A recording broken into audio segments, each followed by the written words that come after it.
তো এখান থেকে hello everyone welcome back to my channel. आज আমরা এসে পড়েছি জয়পুর রাজস্থানে। তো রাজস্থানে এসে রাজস্থানি খাবার খাবো না কি হতে পারে, তাই আমরা সবাই মিলে আজকে একটা রাজস্থানি রেস্টুরেন্টে যাব। রাস্তাতে তো এদিকে হচ্ছে দিদি দাদা, এদিকে এই দুজনকে দেখো একদম ঢোলু বলু লাগছে, আর কিউট লাগে বোনকে। তো এদিকে ওর বাবা, আমরা সবাই মিলে ঢুকে পড়ছি রাজস্থানি একটা রেস্টুরেন্ট কাম ধাবাও বলতে পারো। একদম পিওর রাজস্থানি ভেজ খাওয়া পাওয়া যায়।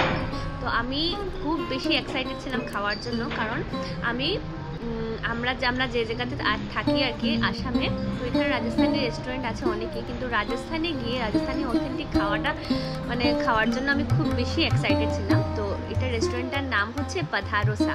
তো চলো আমার সাথে এই রেস্টুরেন্টে ঢুকে দেখাই তোমাদেরকে রেস্টুরেন্টের ডেকোরেশনটা আর সব কিছু।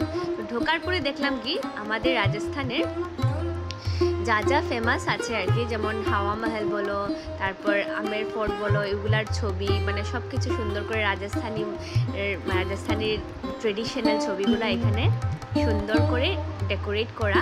আর জানো এটা একদম মাটি দিয়ে তৈরি হচ্ছে এই ধাবাটা, একদম তোমরা ওয়ালে দেখতে পাচ্ছ না, একদম মাটি দিয়ে তৈরি। আর এখানে এত সুন্দর করে কারুকার্য করা, এত সুন্দর করে ড্রয়িং করা, আর্ট করা, মানে খুবই সুন্দর আর কি। তো আমি বসে পড়েছি এবার ডিসাইড করতে মেনু। রাজস্থানি স্পেশাল ডাল বাটি চুরমা, তারপর প্লেন থালি, পাঞ্জাব থালি, সব কিছু আছে, জয়পুরি থালি। তো এখান থেকে আমি মজরিকা রুটিসটা টেস্টি আছে। আচ্ছা, প্লেন থালি। তো দেখি কি নেওয়া যায়।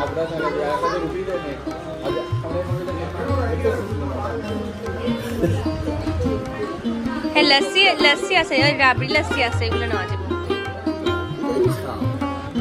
খাবো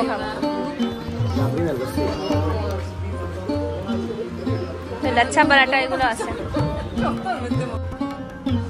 হচ্ছে রাজস্থানে খালি।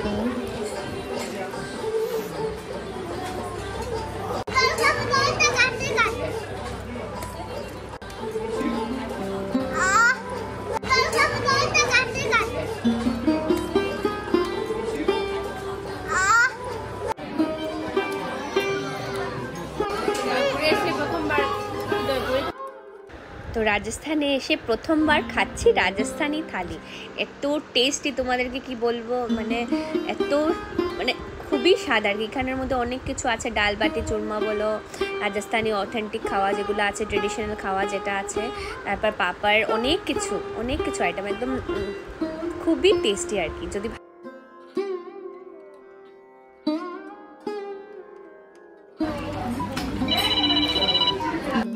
তাহলে তোমাদের সাথে দেখা হবে নেক্সট ব্লগে, আরও সুন্দর সুন্দর ব্লগ নিয়ে আসবো।